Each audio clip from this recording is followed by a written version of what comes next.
Sarah Mitchell pulled her scrubs tighter as she walked through the automatic doors of St. Mary's General Hospital. The cold October wind had followed her inside, and she shivered despite the warm lobby. At 24, she was still getting used to the night shift in the emergency department. 3 months into her nursing career, and every day still felt like a test. She wasn't sure she was passing. Another quiet night, I hope, she whispered to herself, knowing that saying it out loud was bad luck in any hospital. The emergency department had a way of hearing those words and responding with chaos. Dr. Williams nodded at her as she approached the nurse's station. He was one of the few doctors who treated the new nurses with patience instead of irritation. "Sarah, good to see you. We've got a light load tonight. Just a few regulars in the waiting room, and Mrs. Henderson in bed 3 with her monthly heart palpitations." Sarah smiled and clipped her badge to her scrubs. The ID photo made her look even younger than she was, with her blonde hair pulled back in a messy bun and her green eyes wide with nervous energy. She had wanted to be a nurse since she was 8 years old and watched the hospital staff take care of her grandmother during her final days. They had been so gentle, so caring, and Sarah knew that was what she wanted to do with her life. "Thanks, Dr. Williams. Any special instructions for Mrs. Henderson?" "Just the usual comfort measures. She gets anxious when it's too quiet, so check on her every 30 minutes. Her son is driving down from Seattle, should be here around midnight." The first few hours passed peacefully. Sarah made her rounds, checking on patients, updating charts, and helping where she could. Mrs. Henderson was indeed anxious, clutching her rosary and asking every few minutes when her son would arrive. Sarah sat with her during her breaks, listening to stories about her late husband and their farm outside the city. Around 11:30, the emergency department doors burst open with a sound that made everyone look up. 2 men in military uniforms rushed in, supporting a third man between them. Even from across the room, Sarah could see blood seeping through the injured man's white dress uniform. "We need help," one of the men shouted. "He's lost a lot of blood." Dr. Williams rushed forward, and Sarah followed, her training kicking in despite her nervousness. The injured man was tall and broad-shouldered, probably in his 50s, with silver hair and a strong jaw. Even pale and bleeding, he carried himself with obvious authority. The ribbons and insignia on his uniform indicated high rank, though Sarah didn't know enough about military decorations to understand exactly what she was looking at. "What happened?" Dr. Williams asked as they moved the man to Trauma Bay 1. "Car accident about 20 minutes ago," one of the supporting men replied. He was younger, maybe 30, with close-cropped dark hair and alert eyes that seemed to take in everything around him. "A drunk driver ran a red light and hit the Admiral's vehicle. The Admiral insisted on walking out himself, but he's been bleeding pretty steadily." "Admiral?" Sarah felt her stomach tighten. She had never worked on anyone with such a high military rank. The man on the gurney looked like someone used to being in charge, even in his current condition. "Let's get him stabilized," Dr. Williams said, pulling on gloves. "Sarah, I need you to assist. Can you handle this?" Sarah nodded, though her hands were already shaking slightly. "Yes, sir." The Admiral's eyes opened as they began their assessment.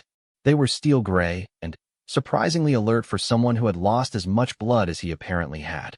When his gaze met Sarah's, she saw something she didn't expect, kindness mixed with the obvious strength. "Don't worry about me, nurse," he said, his voice rough but steady. "I've been through worse than this." "I'm sure you have, sir," Sarah replied, checking his pulse. It was weak, but regular. "But right now, you're my patient, and I'm going to take very good care of you." A slight smile crossed his face. "What's your name?" "Sarah Mitchell, sir." "Well, Sarah Mitchell, I'm Admiral James Garrett, and I appreciate you taking care of an old sea dog like me." As they worked, Sarah learned more about the accident. The drunk driver had T-boned the Admiral's car at a downtown intersection. The Admiral had been returning from a military function at the officers' club when it happened. His 2 companions, who introduced themselves as Lieutenant Commander Rodriguez and Major Chun, had been in a following vehicle and weren't injured. The Admiral had a deep gash on his left arm that needed stitches, a possible concussion, and significant bruising across his chest from the seatbelt. Dr. Williams determined that while the injuries looked serious, none were life-threatening. The blood loss was the main concern. We'll need to keep you overnight for observation, Dr. Williams explained as Sarah cleaned the Admiral's wounds. Head injuries can be tricky, even minor ones. I understand, Doctor. Whatever you think is best. Sarah noticed how polite the Admiral was to everyone, from Dr. Williams down to Tommy, the night janitor who came in to clean up the blood from the floor. She had treated other high-ranking officials before, city council members, wealthy businessmen, even a state senator once, and they had all acted like the hospital staff owed them special treatment. Admiral Garrett was different. As the night progressed, Sarah found herself checking on him more frequently than strictly necessary. He was easy to talk to, asking about her background, how long she had been a nurse, whether she liked working at St. Mary's. When she mentioned that she had grown up in the area, he told her about his own childhood in a small town in Montana. Never thought I'd end up spending 30 years in the Navy, he said as Sarah adjusted his fore. I was going to be a rancher like my father. But life has a way of taking you in directions you never expected. Do you regret it? The Navy, I mean. Admiral Garrett considered the question seriously. No, I don't think I do. I've been privileged to serve with some of the finest people I've ever known. And I've been able to make a difference in some important situations. That's worth a lot. Around 3 in the morning, Sarah was updating his chart when she noticed Admiral Garrett watching her work. You're very thorough, he observed. I want to make sure I do everything right. I'm still pretty new at this. You could have fooled me. You've got good instincts, and you care about your patients. That's more important than experience sometimes. Sarah felt herself blush. Coming from someone like Admiral Garrett, the compliment meant a lot. Thank you, sir. That's very kind of you to say. It's not kindness, it's the truth. I've worked with a lot of people over the years, and you learn to recognize competence pretty quickly. You're going to be an excellent nurse. The rest of the night passed quietly. Mrs. Henderson's son arrived and was relieved to find his mother stable and resting comfortably. The emergency department settled into its usual pre-dawn lull, with just a few minor cases coming in, a construction worker with a minor burn, a college student with what turned out to be food poisoning, and an elderly man whose wife was concerned about his coughing. Around 5 in the morning, Sarah was sitting at the nurse's station completing paperwork when Lieutenant Commander Rodriguez approached her. He had been maintaining a respectful distance throughout the night, checking on the Admiral periodically but otherwise staying out of the way. Excuse me, Nurse Mitchell. Could I speak with you for a moment? Of course. Is everything all right with Admiral Garrett? He's fine, sleeping peacefully. I wanted to ask you about something else. Rodriguez glanced around, making sure they weren't being overheard. Has anyone else asked about the Admiral tonight? Any visitors or phone calls?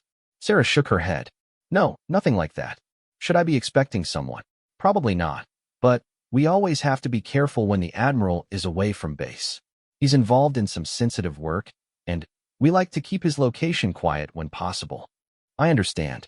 I haven't mentioned him to anyone outside the medical staff who needed to know. I appreciate that. You've taken very good care of him tonight. As the sun began to rise, Sarah prepared to hand over her patients to the day's shift.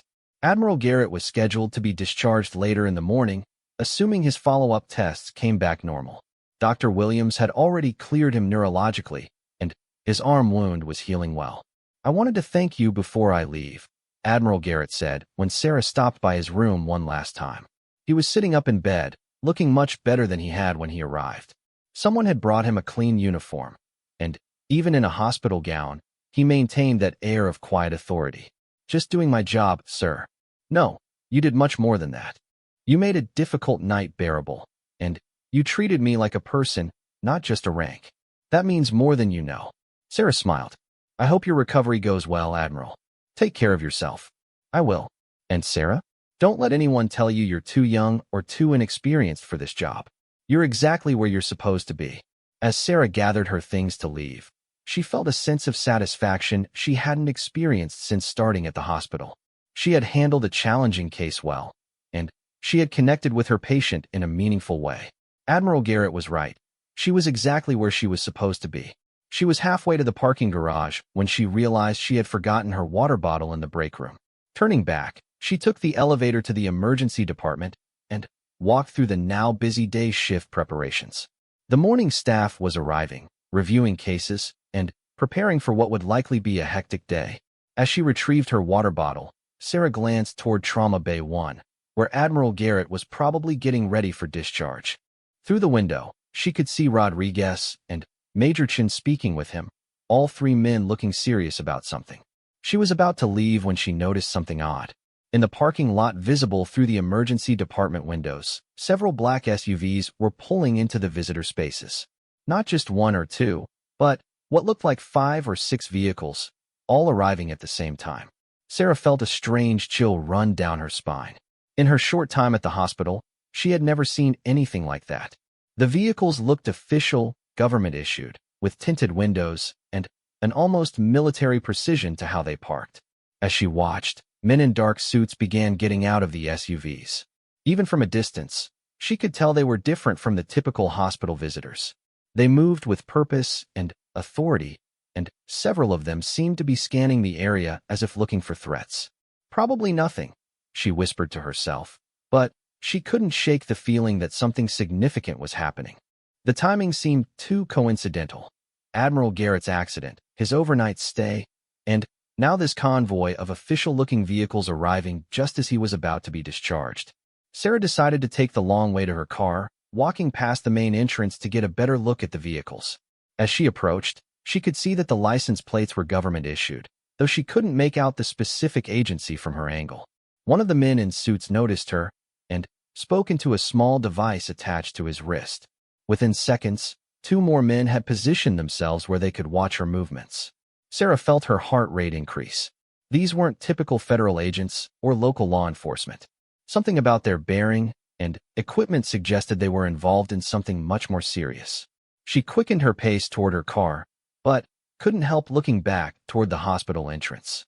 More men were entering the building now, and she could see at least 2 more SUVs pulling into the parking lot. As Sarah reached her car, her phone buzzed with a text message from her supervisor. "Sarah, please call me as soon as you get this message. Important regarding patient from last night." Sarah's hands shook as she unlocked her car door. Whatever was happening, it involved Admiral Garrett, and somehow, it involved her too. The quiet night shift she had been hoping for had turned into something much more complicated and potentially dangerous. She sat in her car for a moment, trying to decide what to do. Part of her wanted to drive home, shower, and forget about the black SUVs and the serious men in suits.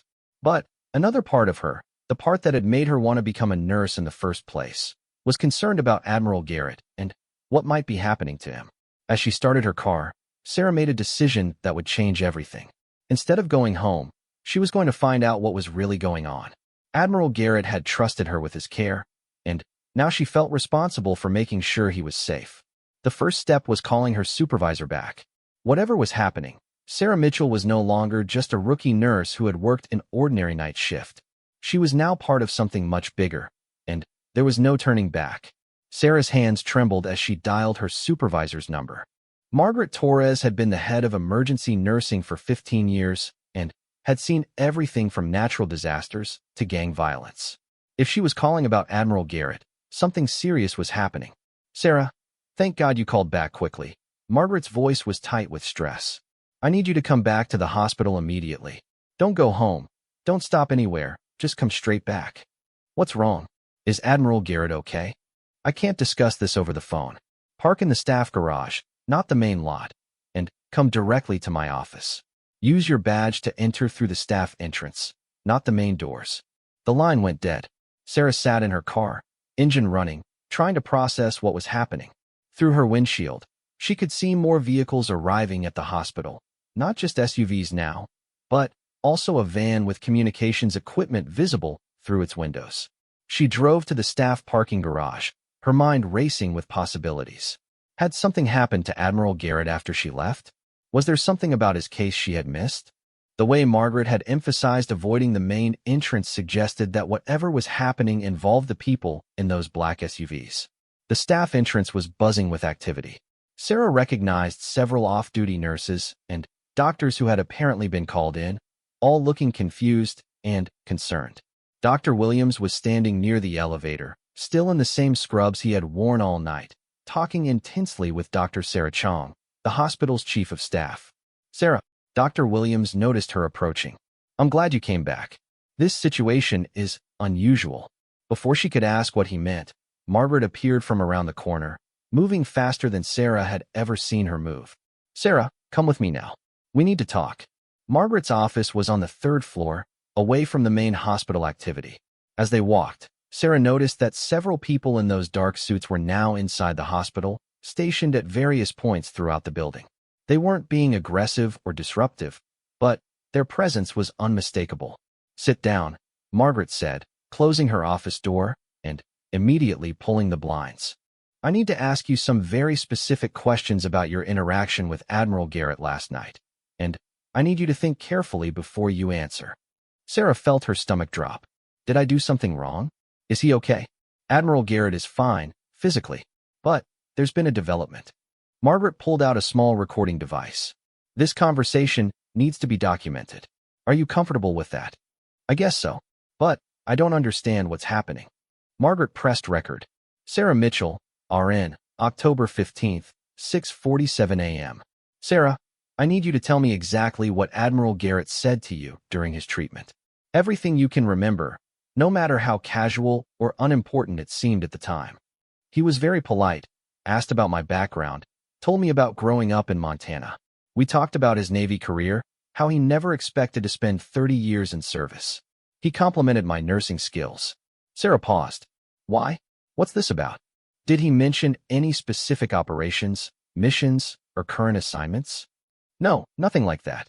He kept the conversation very general." Margaret leaned forward. "Think carefully, Sarah. Did he ask you any questions about the hospital? About security procedures, staff schedules, anything like that?" "No, absolutely not. He was just being friendly, making conversation during a long night." Sarah felt defensive. "Margaret, Admiral Garrett was a perfect patient. Whatever you think happened, I don't think anything happened. But other people do." Margaret turned off the recorder. "Sarah, Admiral Garrett is not just any Navy officer. He's the Deputy Director of Naval Special Warfare Command. He oversees SEAL operations, counterterrorism activities, and other classified missions." Sarah felt the room spin slightly. SEAL operations?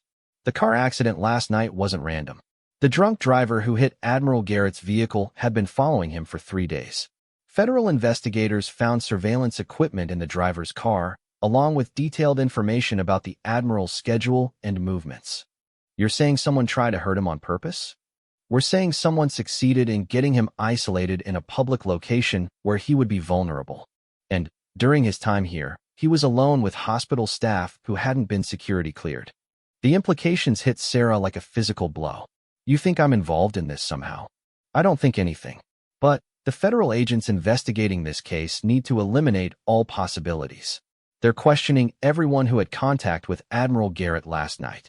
Margaret stood up and walked to the window, carefully peering through the blinds.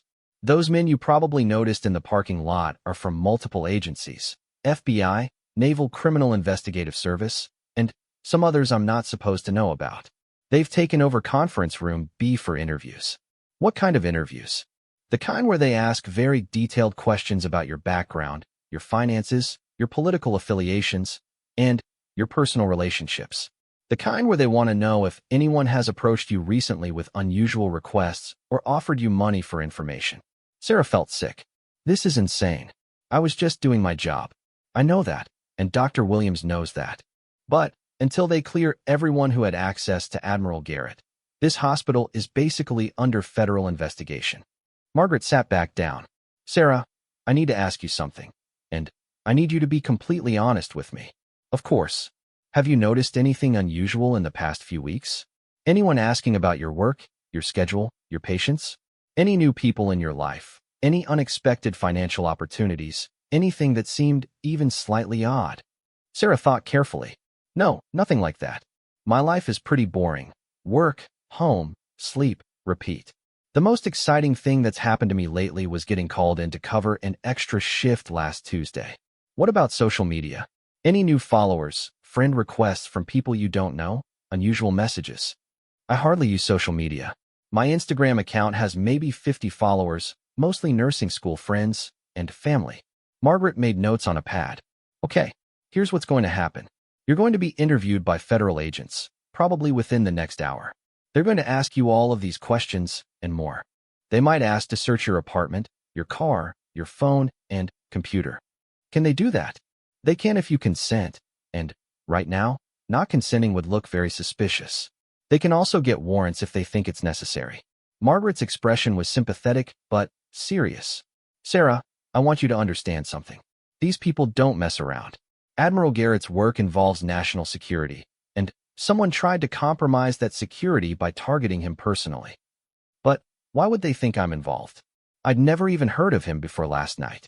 Because you had unsupervised access to him for 8 hours. Because you're new to the hospital and haven't been thoroughly background checked for security purposes.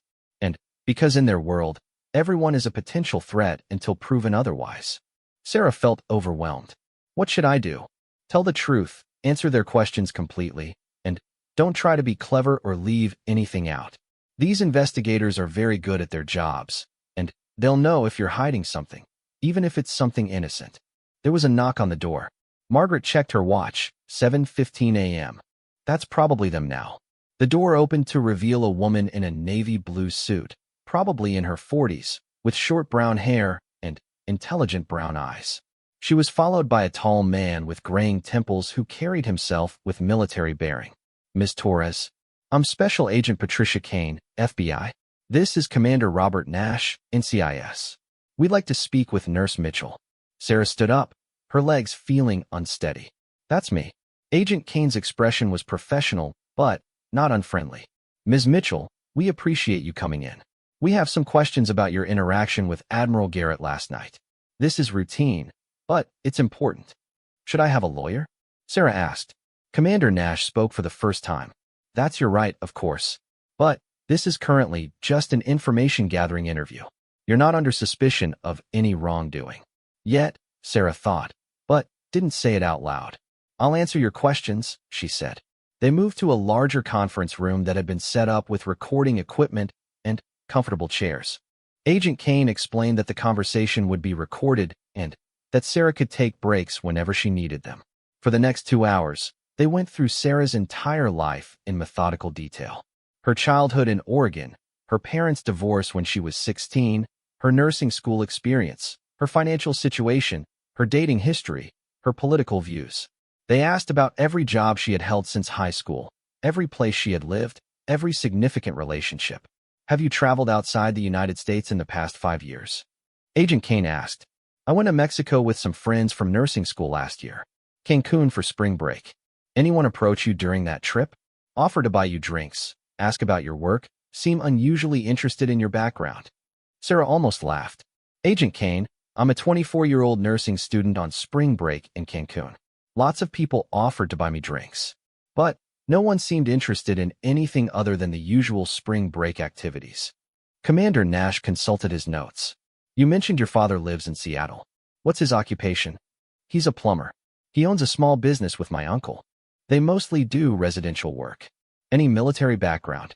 Dad was in the Army for 4 years when he was young, but that was long before I was born. He doesn't really talk about it much. They asked about her mother, her siblings, her friends, her coworkers. They wanted to know about her finances, how much student loan debt she had, whether anyone had recently paid off any bills for her, whether she had any unexplained income. Ms. Mitchell, Agent Kane said, I want you to think very carefully about this next question. In the past month, has anyone contacted you about your work at the hospital? Anyone asking about procedures, patient information, staff schedules, security arrangements? No, absolutely not. I wouldn't give out that kind of information anyway. What about indirect questions? Someone asking about your work in general, showing interest in what kinds of cases you handle, what kinds of patients you see. Sarah considered this carefully. My mom asks about work when we talk on the phone, but that's normal mom stuff. My friend Jessica from nursing school, and I talk about our jobs sometimes, but she works at a different hospital. Nothing unusual. Commander Nash leaned forward. Tell us about your interaction with Admiral Garrett. Everything you remember, in as much detail as possible. Sarah went through the entire night again, from when Admiral Garrett was brought in until she left the hospital that morning. She described their conversations, his demeanor, the questions he had asked her, the information he had shared about himself. Did he ask you any questions about hospital security? Agent Kane asked. Access procedures, how staff credentials work, how patient information is stored or shared. No, nothing like that. He was just making conversation during a long night. He seemed like a very nice man who was genuinely interested in the people taking care of him. Did he give you any information about his work, his schedule, any operations he was involved in? No. He mentioned growing up in Montana, talked about not expecting to spend 30 years in the Navy. He said he had worked with good people and been able to make a difference. Nothing specific. Did he ask you for your contact information? Your phone number, address, social media accounts? No. Our conversation was entirely within normal patient care boundaries. They took a break around 10 o'clock. Sarah was allowed to get coffee and use the restroom, but she noticed that someone was always positioned where they could see her. When she returned to the conference room, Agent Kane had been joined by another man who introduced himself only as Mr. Wilson and didn't specify which agency he represented. Ms. Mitchell, Mr. Wilson said, I want to be clear that you're not in any trouble. But Admiral Garrett is involved in operations that are vital to national security. The attempt to target him represents a serious threat, and we need to understand exactly what happened during his time at this hospital. I understand that. I've told you everything I remember. We believe you have. But we need to ask you to do something that might seem unusual. Sarah felt her heart rate increase. What kind of something? Agent Kane spoke up. We'd like you to take a polygraph test. It's voluntary, but it would help us eliminate you from our investigation quickly so we can focus on the real threats. A lie detector test? The polygraph is just one tool we use. It's not perfect, but combined with everything else we've learned about you, it would help us close this aspect of the investigation. Sarah thought about this. She had nothing to hide, but the idea of being hooked up to a machine that supposedly detected lies was terrifying. What if she was nervous and it registered as deception? What if she remembered something incorrectly? If I refuse, does that make me look guilty? Not legally, Commander Nash said. But it would mean we'd need to investigate your background more thoroughly, which could take weeks or months. And if I take it and pass, this is over? As far as your involvement is concerned, yes. Sarah made her decision. Okay, let's do it. The polygraph examination took place in another room that had been set up with specialized equipment. The technician was a calm woman in her 50s who explained each step of the process and made sure Sarah was as comfortable as possible. The questions were straightforward. Had she ever been contacted by foreign agents? Had she ever accepted money for information about her patients? Had she discussed Admiral Garrett's case with anyone outside the authorized medical staff? Had she ever been approached by anyone asking for information about the hospital's security procedures? The test took about an hour. When it was over, the technician told her that the results would be analyzed and available within a few hours. Back in the conference room, Agent Kane seemed more relaxed. Ms. Mitchell, while we're waiting for those results, I want to thank you for your cooperation. This kind of investigation is never pleasant for innocent people who get caught up in it. Can you tell me anything about what happened? Is Admiral Garrett really okay? He's fine. He's been moved to a secure location for his own protection while we investigate the threat against him. Mr. Wilson added, the people who targeted Admiral Garrett are sophisticated and dangerous. They've been planning this for months, possibly longer. Your hospital just happened to be where their plan intersected with random chance. So I was never really a suspect? Everyone was a suspect until we could eliminate them, Agent Kane said. That's how these investigations work. We can't afford to assume anyone is innocent. Around 2 o'clock in the afternoon, the polygraph results came back. Agent Kane looked at the report and nodded to Commander Nash and Mr. Wilson. Ms. Mitchell, you passed the examination with no signs of deception. Combined with our background check and this interview, we're satisfied that you had no prior knowledge of Admiral Garrett's identity and no involvement in the attempt to target him. Sarah felt a huge weight lift from her shoulders. Does this mean I can go home? Yes, but we need you to understand something important, Mr. Wilson said. This investigation is ongoing and classified. You cannot discuss any of this with anyone, not your family, not your friends, not other hospital staff unless they were directly involved. For how long? Until we tell you otherwise. That could be weeks, months, or longer. Agent Kane handed her a card. If anyone contacts you asking about Admiral Garrett, about last night, about this investigation, or about anything that seems related, you call me immediately. If anyone offers you money, gifts, or special opportunities, you call me immediately. You think they might still try to approach me? Probably not. But the people who targeted Admiral Garrett are still out there, and they might try to use anyone who had contact with him. Sarah took the card and stood up. Her legs were stiff from sitting for hours, and she felt emotionally drained. Ms. Mitchell, Commander Nash said, "For what it's worth, Admiral Garrett specifically asked us to tell you that you did excellent work last night. He said you're going to be a credit to the nursing profession." Despite everything, Sarah smiled. "Thank you. That means a lot." As she prepared to leave the hospital, Sarah realized that her quiet life as a rookie nurse had just become much more complicated. She was now part of a federal investigation, bound by secrecy requirements, and potentially still in danger from whoever had targeted Admiral Garrett. But she also realized something else. She had handled herself well under pressure, both in caring for an important patient and in dealing with federal investigators. Maybe Admiral Garrett was right about her having good instincts. As she walked to her car, Sarah noticed that several of the black SUVs were still in the parking lot, and she suspected they would be there for a while. Whatever had started with a late-night car accident was far from over, and somehow, she was now part of it whether she wanted to be or not. 3 weeks passed after the federal investigation at St. Mary's Hospital. Sarah Mitchell tried to return to her normal routine, but nothing felt quite the same. The night shift seemed quieter somehow, and she found herself paying attention to details she had never noticed before. Who was asking questions about patient schedules, whether anyone seemed to be watching the emergency department a little too closely, any unusual activity in the parking garage. Agent Kane's business card stayed in Sarah's wallet, and she had memorized the phone number despite never needing to use it. The federal agents had disappeared as suddenly as they had arrived, leaving only strict instructions about confidentiality and a lingering sense that Sarah's life had been forever changed by one night of caring for the wrong patient. Dr. Williams had tried to act normally, but Sarah could tell he was also affected by what had happened. They never discussed Admiral Garrett directly. The confidentiality requirements were clear, but there was an unspoken understanding between them about what they had experienced together. "You've been quiet lately," Margaret Torres observed as Sarah completed her paperwork at the end of another night shift. "Everything okay?" "Just tired," Sarah replied, which wasn't entirely untrue.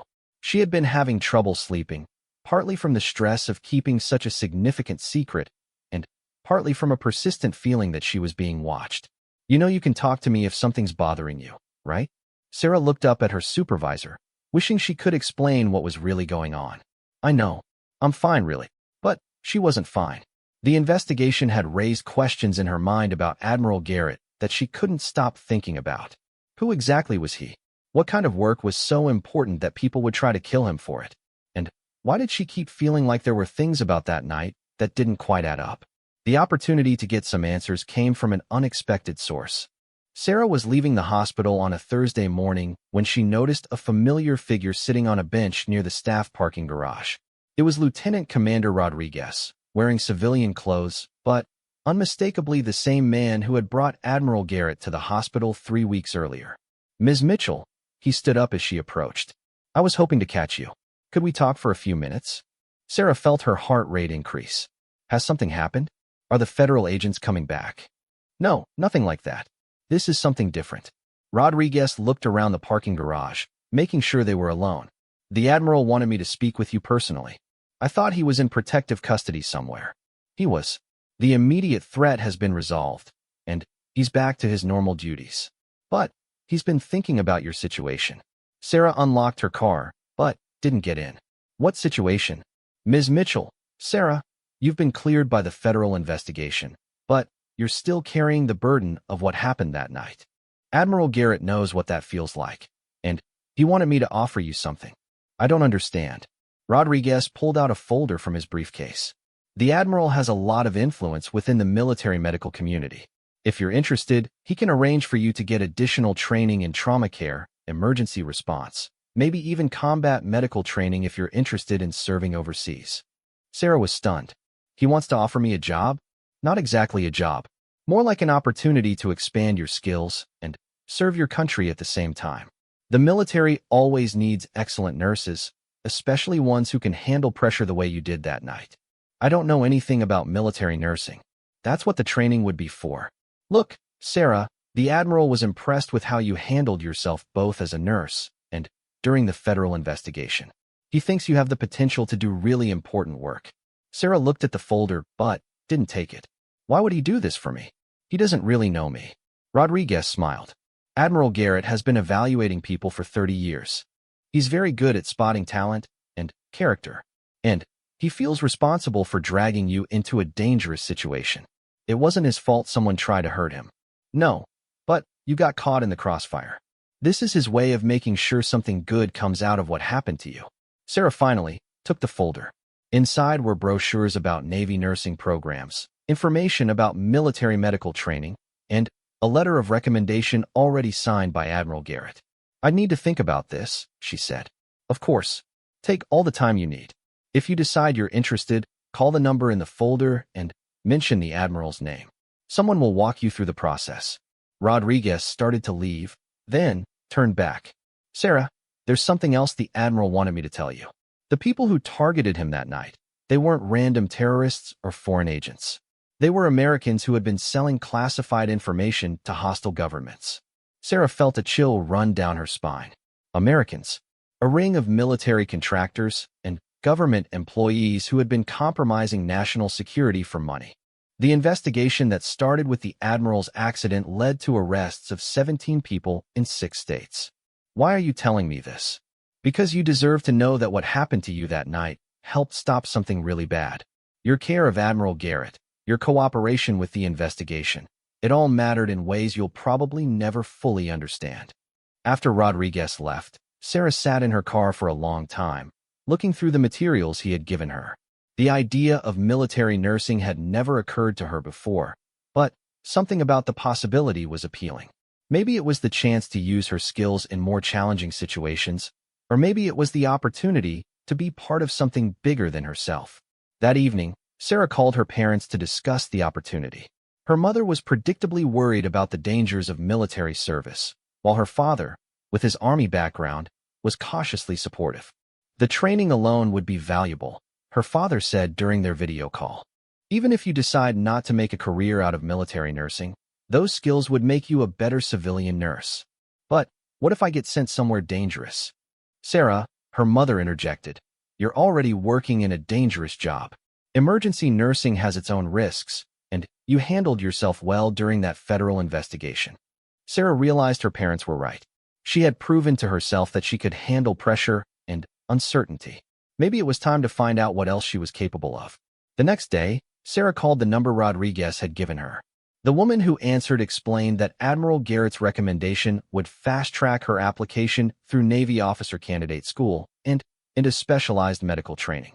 The program would start with 12 weeks of basic military training, the recruiter explained. Then, you'd go to advanced medical training for another 16 weeks. After that, you could specialize in trauma care, combat medicine, or naval hospital administration. "What kind of assignments would I get?" "That depends on your performance and interests. Could be anything from a naval hospital in San Diego to a field medical unit supporting special operations." Special operations. Sarah thought about Admiral Garrett and his work with the SEALs. The idea of providing medical support for those kinds of missions was both terrifying and exciting. "I'd like to set up an interview," Sarah said. 2 weeks later, Sarah found herself at the Navy recruiting station in downtown Seattle, talking with Commander Lisa Peterson, a nurse with 15 years of military experience. "Admiral Garrett speaks very highly of you," Commander Peterson said, reviewing Sarah's file. "He doesn't give recommendations lightly." "I'm still not entirely sure what I'm getting myself into," Sarah admitted. "That's honest, and I appreciate that. Military nursing is different from civilian nursing in some important ways. You'll work with patients who are trained to handle pain and fear differently. You'll sometimes work in conditions that are far from ideal. And you'll be part of a military structure that values discipline and following orders." "What about the good parts?" Commander Peterson smiled. "The good parts are incredible. You'll receive the best medical training in the world. You'll work with some of the finest people you'll ever meet. You'll have opportunities to serve in places and situations where your skills can save lives that wouldn't be saved otherwise. And the Admiral's work, supporting special operations, is that something I might do?" "Possibly. Those assignments go to our most experienced and capable nurses. But Admiral Garrett thinks you have the potential for that level of responsibility. Sarah spent the next hour learning about military life, benefits, and career progression. The commitment would be significant: 8 years of active duty in exchange for full medical training and guaranteed employment. I need some time to think about this, Sarah said finally. Take whatever time you need. But, Sarah, can I tell you something? In my 15 years of military nursing, I've never regretted my decision. I've seen parts of the world I never would have seen. I've saved lives in situations where no civilian nurse would ever work. And I've been part of missions that truly matter. That night, Sarah was working another shift in the emergency department when she got a phone call that changed everything. The caller identified herself as Admiral Garrett's aide. Ms. Mitchell, the Admiral would like to speak with you personally. Are you available tomorrow afternoon? He wants to meet with me? Yes, ma'am. He's flying in specifically to discuss your career options. Could you meet him at the Officers Club at Naval Station Everett at 1,400 hours? Sarah had never been on a military base before. Naval Station Everett was about an hour north of Seattle, and she spent the drive nervously rehearsing what she might say to Admiral Garrett. She had no idea why he was taking such a personal interest in her career. The security check at the base entrance was thorough but efficient. Sarah was given a visitor's badge and directions to the Officers Club, where she was told Admiral Garrett would be waiting. The Officers Club was elegant but understated, with dark wood paneling and military memorabilia covering the walls.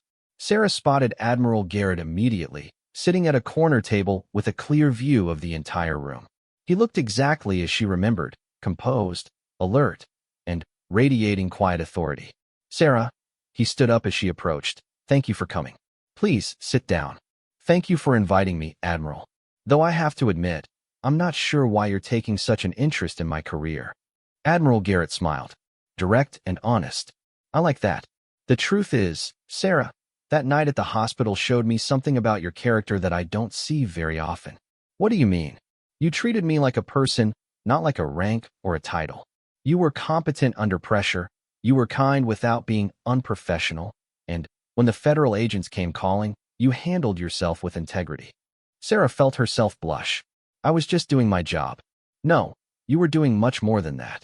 And later, when you were caught up in a federal investigation that must have been terrifying, you never once complained or asked for special treatment. Admiral Garrett leaned forward. Sarah, I've spent 30 years in the Navy, and I've learned that technical skills can be taught, but character cannot. You have both natural nursing ability and the kind of character that makes for exceptional military service. Commander Peterson told me about the training program. It sounds challenging. It is challenging, but I think you're ready for challenge. The question is whether you want it. Sarah took a deep breath. Admiral, can I ask you something? Of course. That night at the hospital, you never really seemed surprised by what happened. Even when the federal agents showed up, you didn't seem shocked that someone had tried to hurt you. Admiral Garrett was quiet for a moment. You're very observant. You're right, I wasn't completely surprised. My work involves making decisions that some people disagree with very strongly. The special operations work that Lieutenant Commander Rodriguez mentioned, among other things. Sarah, I can't tell you many details about what I do, but I can tell you that it's important work that helps keep this country safe. And that work requires support from medical professionals who understand the stakes. You're asking me to be part of that. I'm offering you the opportunity to be part of something that matters. Whether you take that opportunity is entirely up to you. Sarah looked around the Officers Club, taking in the photographs of naval battles, the flags representing different units and commands, the sense of history and tradition that filled the room. If I do this, she said, if I join the Navy and go through this training, what happens then? Then, you become a Navy nurse, and you serve wherever the Navy needs you. But, I can tell you this, if you prove yourself during training, I'll personally ensure that you get assignments where your skills can make a real difference. In special operations? Possibly. Those positions require the highest levels of skill, clearance, and trust. But, based on what I saw that night at the hospital, I think you could handle that level of responsibility. Sarah realized that Admiral Garrett was offering her more than just a career change. He was offering her a chance to be part of something significant, to use her skills in ways that would truly matter. I'd like to do it, she said. I'd like to join the Navy. Admiral Garrett smiled, and For the first time since she had met him, he looked genuinely pleased. I think that's an excellent decision, Sarah. And I think the Navy is lucky to get you. As they shook hands, Sarah realized that her life was about to change in ways she couldn't imagine. The quiet night shift at St. Mary's Hospital had been just the beginning of a journey that would take her places she had never dreamed of going. One more thing, Admiral Garrett said as they prepared to leave. The people who targeted me that night, they chose to use violence and betrayal to try to advance their cause. You chose to use skill and compassion to help someone in need. Never forget that distinction, Sarah. It's what separates us from them. Walking back to her car, Sarah felt a mixture of excitement and nervousness that she had never experienced before. In 6 months, she would be at Navy Officer Candidate School. In a year, she would be working as a military nurse. And, if things went well, she might eventually find herself supporting the same kind of special operations that Admiral Garrett oversaw. The young woman who had walked into St. Mary's Hospital for a quiet night shift 3 weeks ago was about to become someone entirely different. And, for the first time since that night, Sarah was certain she was making the right choice. 8 months later, Lieutenant Sarah Mitchell stood on the deck of the USS Mercy, watching the sun rise over the South China Sea. The transformation from rookie civilian nurse to Navy officer had been more challenging than anything she could have imagined, but also more rewarding than she had dared to hope. Officer Candidate School had pushed her beyond what she thought were her limits. 12 weeks of physical training, military protocol, leadership exercises, and constant evaluation had tested every aspect of her character. There were moments when she questioned her decision to leave the comfortable routine of St. Mary's Hospital for the demanding world of military service. But she had not only survived OCS, she had excelled. Her class ranking put her in the top 10%, and her instructors had noted her natural leadership ability and grace under pressure. The young woman who had nervously treated Admiral Garrett during that long night shift had discovered reserves of strength and confidence she never knew she possessed. The advanced medical training that followed had been equally intense. 16 weeks of trauma care, combat medicine, and emergency procedures that went far beyond anything taught in civilian nursing programs. She learned to treat gunshot wounds, explosion injuries, and battlefield trauma under simulated combat conditions.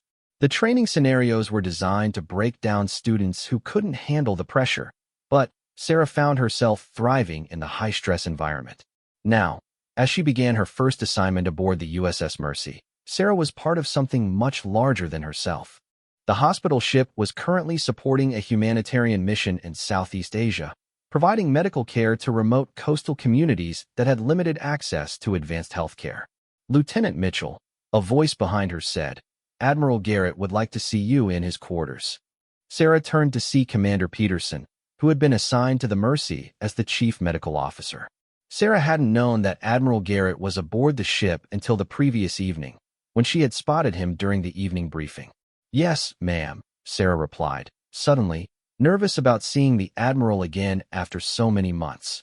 Admiral Garrett's quarters were located in the senior officers section of the ship. When Sarah knocked, his voice called for her to enter. She found him sitting at a small desk, reviewing reports with the same intense concentration she remembered from that night at the hospital. "Sarah," he looked up and smiled. "Or should I say Lieutenant Mitchell now? Please, sit down." "Thank you, Admiral. I have to admit, I'm surprised to see you aboard the Mercy.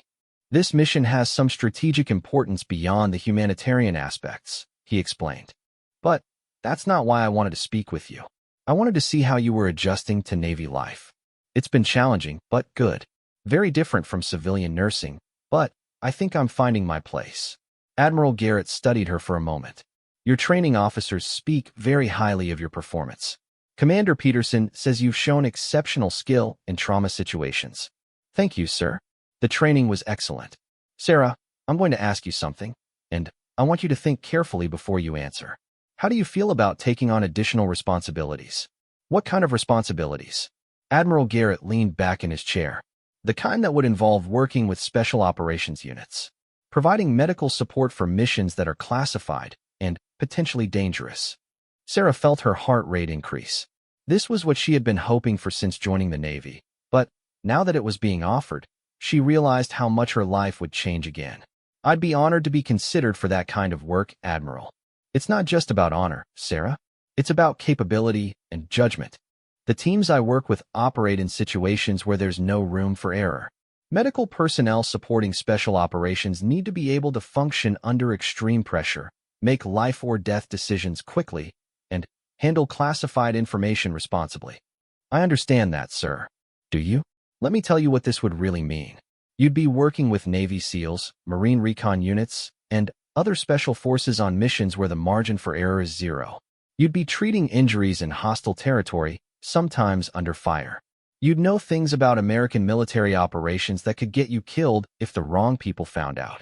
Sarah thought about the federal investigation 8 months ago, about the 17 people who had been arrested for selling classified information. I've already proven I can handle classified information, Admiral. Yes, you have. And that's one of the reasons you're being considered for this assignment. Admiral Garrett stood up and walked to the small porthole, looking out at the ocean. Sarah, that night at the hospital, when someone tried to target me, that was just one example of the threats that special operations personnel face. The people who do this work accept that risk because they believe in the mission. Are you prepared for that level of commitment? I think so, sir. But I have to admit, I don't fully understand what the missions involve. Admiral Garrett turned back to face her. Counterterrorism operations, hostage rescues, intelligence gathering in hostile territory, elimination of high-value targets. The kind of work that keeps threats away from American civilians. Like the people who try to hurt you? Exactly. Sarah, the special operations community is small and close-knit. We depend on each other absolutely, because the consequences of failure are usually measured in lives lost. If you join this community, these people will become your family. Sarah thought about her real family, her parents in Seattle, her friends from nursing school, the comfortable life she could have had at St. Mary's Hospital. But she also thought about the satisfaction she had felt during her Navy training, the sense of purpose that came from serving something larger than herself. I want to do it, she said. I want to support special operations. Admiral Garrett smiled. I hoped you would say that. Your first assignment would be with SEAL Team 7. They're conducting maritime operations in this theater, and their medical officer was injured during a training exercise last week. When would I start? Tomorrow. Commander Peterson will brief you on the specific medical protocols, and Lieutenant Commander Rodriguez, you remember him from the hospital, will introduce you to the team. Sarah felt a mixture of excitement and nervousness. Admiral, can I ask you something? Of course. Why me? You must know dozens of military nurses with more experience. Admiral Garrett sat back down and looked at her seriously. Sarah, experience can be gained, but character is something you either have or you don't. That night at the hospital, you showed me something that can't be taught. The ability to remain calm and compassionate under pressure, and the integrity to do the right thing even when it's difficult. Thank you, sir. That means a lot. There's something else, Admiral Garrett continued. The special operations community has been dealing with some trust issues lately. The spy ring that targeted me included people who had worked with special forces. We need medical personnel who we can trust absolutely. And your background check after the hospital incident was more thorough than anything we normally do. Sarah realized that the federal investigation that had seemed so intrusive at the time had actually become an asset. So my clean record helps. Your clean record, your performance under pressure, and your proven ability to handle classified information. You're exactly what we need. The next morning, Sarah found herself on the flight deck of the USS Mercy, waiting to board a helicopter that would take her to join SEAL Team 7. Her medical equipment had been specially configured for the maritime environment, and she had been briefed on the unique challenges of providing care during special operations missions. Lieutenant Commander Rodriguez appeared as she was doing her final equipment check. Ready for your first real assignment, Lieutenant? I think so. Any advice? The guys you'll be working with are the best at what they do, but they're still human. They get hurt. They get scared. They need medical care just like anyone else. Your job is to keep them healthy so they can complete their missions. The helicopter ride to the SEAL team's operating base took 30 minutes. As they flew over the blue waters of the South China Sea, Sarah thought about how far she had come from that night shift at St. Mary's Hospital. The young woman who had nervously treated a car accident victim was now a Navy officer preparing to support the most elite military units in the world. The SEAL team's base was located on a small island that served as a staging area for maritime operations. As the helicopter landed, Sarah could see men in camouflage uniforms loading equipment onto fast patrol boats. These were the special operators she would be supporting, highly trained professionals who carried out missions that most people would never hear about. Chief Petty Officer Marcus Thompson met her as she stepped off the helicopter. He was a large man with intelligent eyes and the confident bearing that seemed common among special operations personnel. "Lieutenant Mitchell, I'm Chief Thompson. Welcome to Team 7. "Thank you, Chief. I'm ready to get to work." "Good, because we've got a mission briefing in 30 minutes. Nothing too exciting, routine patrol and reconnaissance, but it'll give you a chance to see how we operate." As Chief Thompson led her to the medical facility, Sarah noticed the easy camaraderie among the team members. These men trusted each other completely, and she realized that earning their trust would be one of her biggest challenges. The mission briefing took place in a secure room with maps, satellite photos, and communication equipment. Commander James Walsh, the team leader, explained that they would be conducting surveillance of suspected smuggling routes that might be used to transport weapons or personnel for terrorist operations. "Lieutenant Mitchell will be providing medical support from our base vessel," Commander Walsh explained. "This is her first mission with us, so I want everyone to make sure she understands our procedures." After the briefing, Chief Thompson took Sarah aside. "Lieutenant, I want you to know that we've all heard about your work with Admiral Garrett. The guys respect what you did that night, and they respect the fact that you chose to join the Navy afterward." "Thank you, Chief. I hope I can live up to their expectations." "You will. But remember, out here, rank matters less than competence. These guys will follow your medical orders without question, but you need to earn their personal respect." The mission launched that evening. Sarah found herself aboard a modified patrol vessel that served as the team's mobile command post and medical facility. As she watched the SEAL team members prepare their equipment and review their plans, she was struck by their professionalism and attention to detail. The operation went smoothly, with the team conducting surveillance from concealed positions while gathering intelligence on suspected smuggling activities. Sarah's role was to monitor their medical status via radio and be prepared to provide emergency treatment if anyone was injured. Around midnight, the team reported suspicious vessel movements in their area. Sarah listened to the radio communications as they tracked what appeared to be a smuggling boat trying to avoid detection. "Medical, this is Alpha 1. Came Commander Walsh's voice over the radio. "We may have contact with hostiles. Stand by for possible casualties." Sarah felt her training take over. She prepared her medical equipment and mentally reviewed the trauma protocols she had learned. This was what she had trained for, providing medical support for special operations in potentially dangerous situations. The tension on the radio was palpable as the team maneuvered to intercept the suspicious vessel. Sarah found herself holding her breath as she listened to the terse communications between team members. "Medical Alpha 1. We have one individual with minor injuries from a fall during the approach. No enemy contact, but we need you to evaluate a possible ankle fracture." Sarah exhaled in relief. Her first mission wouldn't involve treating combat injuries, but she would still get a chance to prove herself to the team. When the patrol boats returned to base 2 hours later, Sarah examined the injured SEAL, Petty Officer Rodriguez, no relation to Lieutenant Commander Rodriguez, who had twisted his ankle while moving across wet rocks in the darkness. "Just tape it up, Doc," he said, trying to act like the injury was nothing. "Let me examine it first," Sarah replied, gently palpating the ankle joint. "I need to make sure it's not fractured." As she worked, Sarah noticed that other team members had gathered to watch. She realized this was a test, not just of her medical skills, but of how she interacted with the team. "Good news," she said after completing her examination. "It's a mild sprain, not a fracture. But you need to keep weight off it for at least 48 hours. "I can't be out of action for 48 hours, Petty Officer Rodriguez protested. "We've got another mission tomorrow night." Sarah looked him directly in the eyes. "Petty Officer, if you try to operate on that ankle tomorrow night, you'll likely cause permanent damage. And you could endanger your teammates if you can't move properly." Chief Thompson spoke up from where he had been observing. "Rodriguez, you heard the doc. You're on medical hold until she clears you." Later that night, Chief Thompson found Sarah updating her medical logs. "You did good tonight, Lieutenant. You stood your ground when Rodriguez tried to argue with your medical judgment. I hope I wasn't too harsh. You were exactly right. These guys will try to push through injuries that could get them killed. Sometimes the medical officer has to protect them from themselves.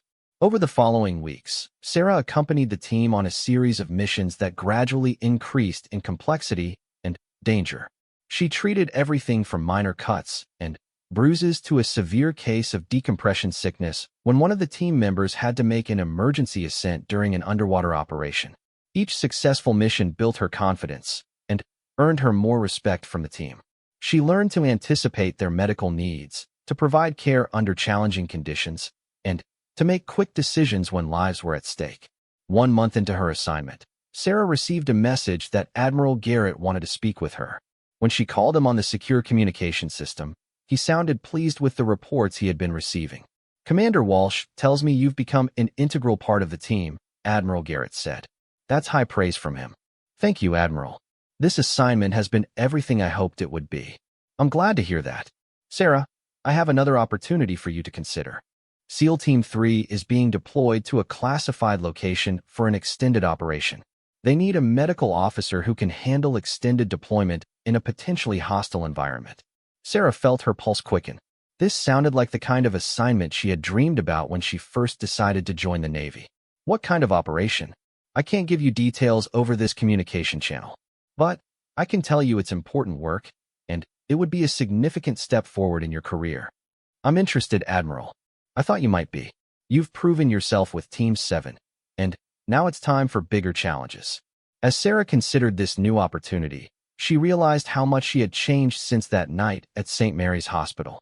The uncertain young nurse who had worried about making mistakes had become a confident military officer who was trusted with the lives of some of America's most elite warriors.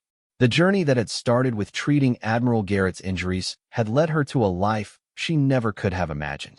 She was part of something important now, something that made a real difference in protecting her country and its interests around the world. Looking out at the ocean from the deck of the patrol vessel, Sarah thought about the choice she had made 8 months earlier.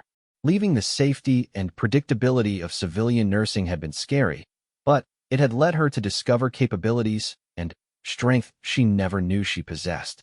Tomorrow she would report to Admiral Garrett for a briefing on her new assignment. Whatever challenges lay ahead, Sarah knew she was ready for them.